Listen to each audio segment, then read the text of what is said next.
Hi guys, this is Nissan Sentra. It was built in the early 2000s, so it's been almost 20 years. And if you click on this video, very likely that you have this car. So if you do, please put down in the comment below how reliable this car has been for you. And I appreciate that a lot. I cover reliable cars that have the best value with the least problem. If you haven't subscribed to my channel, please do so. And don't forget to turn on the notification as well, so you won't miss any future uploads. Thank you. Now I'd like to talk about all the positive and negative things in this car.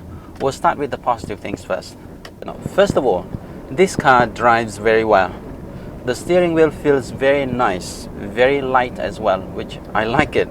And it handles very well. It feels very solid, quite heavy, even though this is the lowest range of sedan offered by Nissan, but it does drive and handle very well for a car this age. Cornering is very precise, very nice. It's got decent acceleration. It's not fast. It takes off a little slow, but it's good enough to drive in the city. Another positive thing of this car is the build quality generally is very good, especially the paint. The paint job in this car is excellent. Despite the age of this car, the paint is still in great condition. Another thing that I like to mention is that Nissan used to make very reliable cars in the past. And this car was built in the early 2000s when Nissan still made very good cars. When Nissan was at the verge of bankruptcy, it was taken over by Renault. And the quality kept going down, especially the transmission is always on the weak side.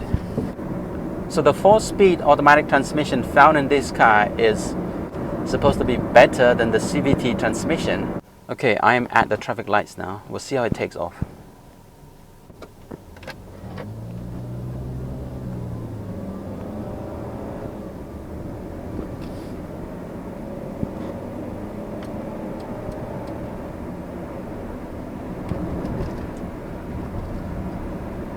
It's not bad actually. I mean, it's not fast. My Toyota Vios is a lot faster than this, but I think it's good enough to drive in the city. Now let's talk about the negative things in this car. Despite the fact that this transmission is reliable, but to compare this to a Toyota, I still think it's inferior to Toyota transmission. Because the transmission in this car actually went out when it was about 180,000 kilometers. That may sound a lot, but if you convert that to miles, that is like 110,000 miles. So by American standard, that is not a lot.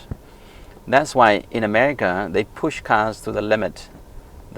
In Asia, we don't drive as much. We drive cars very conservatively. We drive them very little. So generally, Nissan cars survive okay. Even the new ones, they would survive in Asian markets fine because we don't drive them as much.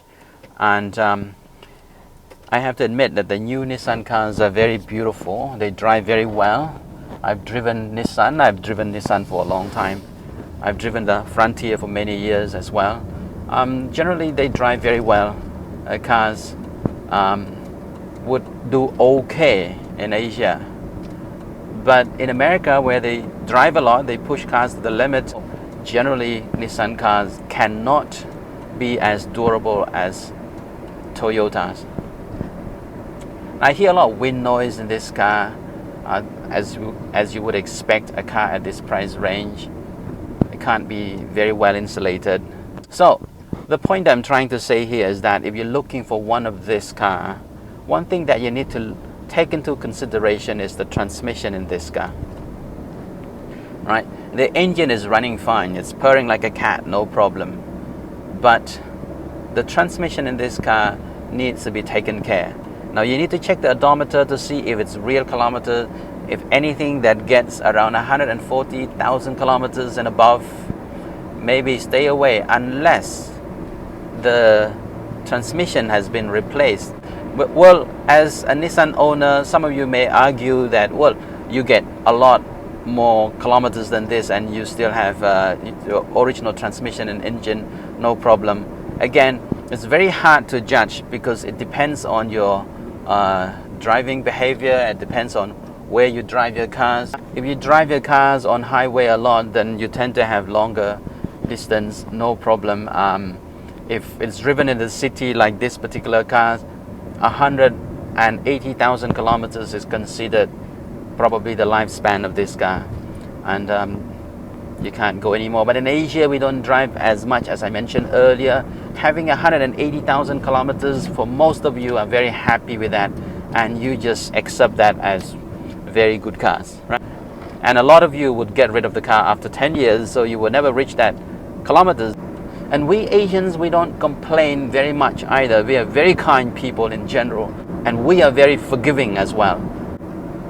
So thank you for watching. I hope you enjoyed the video. I hope you've learned something about this car.